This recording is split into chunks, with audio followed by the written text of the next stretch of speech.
பிறர் வாடப் பல செயல்கள் செய்து நரை கூடிக் கிழப் பருவமெய்தி கொடுங்கூற்றுக்கரை எனப் பின்மாயும் பல வேடிக்கை மனிதரைப் போலே நான் வீழ்வேன் என்று நினைத்தாயோ?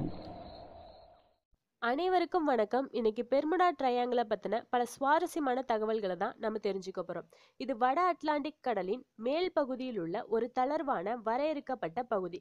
அங்க நிறைய வானூர்திகளும் கப்பல்களும் மர்மமான சூழ்நிலையில காணாம போயிருப்பதா கூறப்படுகிறது. இந்த மறைதல்களுக்கு அமானுஷ்ய சக்தி ஒரு காரணமா இருப்பதாக மக்களால நம்பப்படுகிறது. அமெரிக்க கடற்படையின்படி இந்த முக்கோணம் இல்லை என்றும் புவியியல் பெயர்கள் அமெரிக்க வாரியம் மூலம் அங்கீகரிக்கப்படவில்லை என்றும் கூறப்படுகிறது. நிறைய நிகழ்வுகள் துல்லியமற்ற விளக்கங்களாக இருந்திருக்கின்றன அல்லது பின்னர் வந்த ஆசிரியர்களால் சேர்த்து கட்டி எழுதப்பட்டவையாக இருக்கின்றன என்பதற்கு ஆவணச் சான்றுகள் உள்ளன. இந்த முக்கோணத்தின் எல்லைகளில் புளோரிடா நீரிணைப்பு, பஹாமஸ், கபிரியன் தீவு பகுதிகள் மற்றும் அட்லாண்டிக் கிழக்கிலிருந்து அசோர்ஸ் வரை அடங்கும். இன்னும் சிலர் அதனுடன் மெக்சிகோ வளைகுடாவையும் சேர்க்கின்றனர். புளோரிடாவின் அட்லாண்டிக் கடலோர பகுதிகளில் ஒரு இடம் மற்றும் பெர்முடாவின் மத்திய அட்லாண்டிக் தீவு ஆகியவைதான் பல பிரபலமான எழுத்து படைப்புகளில் முக்கோண எல்லைகளாக குறிப்பிடப்படுகின்றன. விபத்துகளில் அநேகமானவை பஹாமஸ் மற்றும் புளோரிடா நீர்ச்சந்தியை சுற்றிய தெற்கு எல்லை பகுதிகளில்தான் மையம் கொண்டுள்ளது. இந்த பகுதி உலகின் மிகவும் அதிகமான கப்பல் போக்குவரத்து பகுதியாக இருக்கிறது. இதன் வழியாக அமெரிக்கா, ஐரோப்பா மற்றும் கபிரியன் தீவுகளில் உள்ள துறைமுகங்களுக்கு தினம்தோறும் கப்பல்கள் கடந்து செல்கின்றன. சொகுசு கப்பல்கள், பொழுதுபோக்கு வானூர்திகள் எப்பொழுதும் புளோரிடாவுக்கும் தீவுகளுக்கும் இடையில் போவதும் வருவதுமாய் உள்ளன. வடக்கில் இருக்கும் இடங்களிலிருந்து நிறைய வர்த்தக மற்றும் தனியார் வானூர்திகள் செல்கின்றன. பெர்முடா முக்கோணத்தை பற்றி எழுத்தில் வெளிப்படுத்தியவர் E.B.W. ஜோன்ஸ். செப்டம்பர் 16, 1950 ஒரு செய்தித்தாளில் இதை குறிப்பிட்டார். 2 வருடங்களுக்கு பின் ஜார்ஜ் எக்ஸ் என்பவர் நமது கொல்லைப்புறத்தில் கடல் மர்மம் என்ற தலைப்பில் ஒரு இதழை வெளியிட்டார். இது பல வானூர்திகள் மற்றும் கப்பல்கள் தொலைந்து போனதை குறிப்பிட்டிருந்தது. ஃபிளைட் 19 எனும் அமெரிக்க கடற்படையின் குண்டு வீசும் ஒரு கூட்டம் 5 வானூர்திகளுடன் பயிற்சியின் போது தொலைந்து போனதும் இந்த இதழில் குறிப்பிடப்பட்டு இருந்தது. மறைவுகள் நிகழும் பிரபலமான முக்கோண பகுதிக்கு வரைபடமிட்டது சாண்டின் கட்டுரைதான். அமெரிக்கன் ஜலன் ஏப்ரல் 1962 வெளியிட்ட இதழில் ஃபிளைட் 19 பற்றிய செய்திகளை மட்டும் கொண்டு செய்தி கட்டுரை வெளியானது. நாங்கள் இப்பொழுது எங்கே இருக்கிறோம் என்பதே எங்களுக்கு தெரியவில்லை என்று வானூர்தி ஓட்டி கூறியதாக அச்செய்தி தெரிவித்தது. கடற்படை விசாரணை குழுவின் அதிகாரிகள் வானூர்திகள் செவ்வாய்க்கு பறந்து போனதாக கூறியதாகவும் தெரிவிக்கப்பட்டு இருந்தது.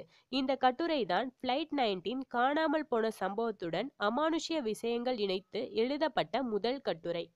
மற்றுமொரு ஆசிரியர் 1964 பிப்ரவரியில் அர்கோசி இதழில் எழுதும் பொழுது ஃபிளைட் 19 காணாமல் போனதை பிற மர்மமான தொலைதல்களுடன் இணைத்து எழுதினார். அதை மரண பெர்முடா முக்கோணம் என்ற ஈர்க்கும் தலைப்பின் கீழ் எழுதியிருந்தார்.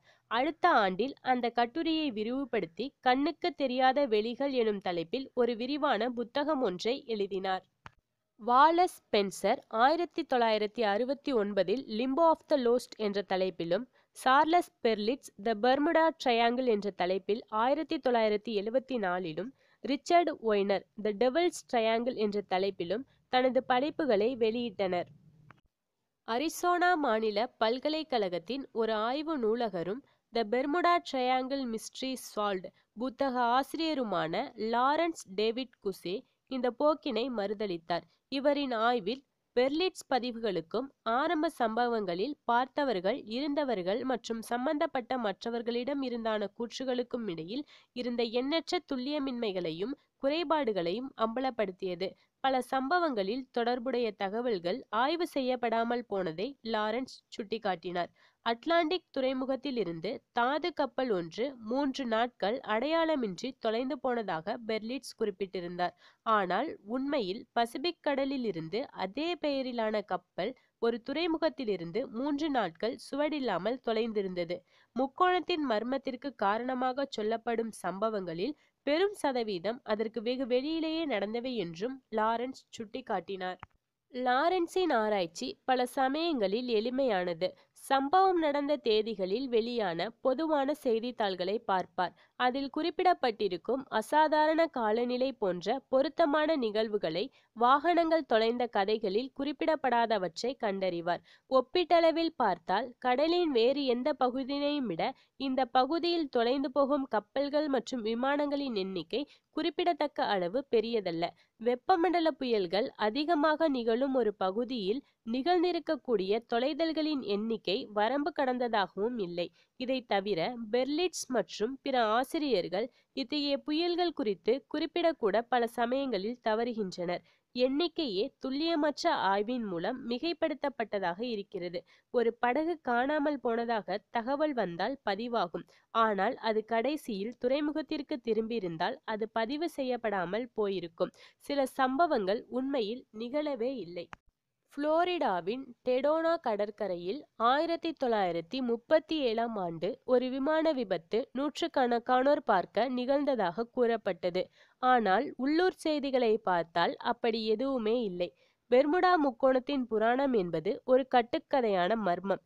இது வேண்டுமென்றோ அல்லது அறியாமலோ தவறான கருத்துகள் மற்றும் பிழையான காரணங்கள் அல்லது பரபரப்பு ஏற்படுத்தும் எழுத்து ஆகியவற்றை பயன்படுத்தி கட்டுரை ஆசிரியர்களால் உருவாக்கப்பட்டது என லாரன்ஸ் டேவிட் குசே தெரிவித்தார். கடலோர காவல்படையும் அதிகாரப்பூர்வமாக இந்த முக்கோணம் குறித்து பல சந்தேகங்கள் கொண்டுள்ளது. முக்கோணம் குறித்து எழுதும் ஆசிரியர்களால் எழுதப்பட்ட பல சம்பவங்களுக்கு முரண்படுகின்ற பல ஆவண தொகுப்புகளை தங்களின் விசாரணைகள் மூலம் சேகரித்து வெளியிடுவதாகவும் அது தெரிவிக்கிறது. 1972ஆம் ஆண்டில் மெக்சிகோ வளைகுடாவில் VA ஃபாக் எனும் கப்பல் வெடித்து மூழ்கியது. இத்தகையதொரு சம்பவத்தில் கடலோர காவல்படை இந்த சிதறல்களை படம் பிடித்ததோடு பல உடல்களையும் மீட்டது. ஆனால் ஒரு முக்கோண கதை ஆசிரியரோ தனது அறையில் ஒரு காபி கோப்பையுடன் அமர்ந்திருந்த கேப்டன் தவிர மற்றவர்கள் மாயமானதாக கூறியிருந்தார். BBC தொலைக்காட்சி தொடரொன்றில் the case of Bermuda triangle எனும் அத்தியாயத்தில் இது குறித்து மிகவும் தீவிரமாக விமர்சிக்கப்பட்டது. நாங்கள் உண்மையான மூலங்களுக்கு அல்லது சம்பந்தப்பட்ட மக்களிடம் போனால் மர்மம் கரைந்து போய்விடுகிறது. முக்கோணம் குறித்த கேள்விகளுக்கு விஞ்ஞானம் பதில் சொல்ல தேவையில்லை. ஏனென்றால் முதலில் இந்த கேள்விகளே உண்மையானதல்ல. உலகின் மற்ற எங்கும் போலத்தான் இங்கும் கப்பல்களும் விமானங்களும் செயல்படுகின்றன. இந்நிகழ்வுகளை விளக்குவதற்காக முக்கோணம் குறித்த எழுத்தாளர்கள் ஏராளமான அமானுட கருத்துக்களை பயன்படுத்தி உள்ளனர்.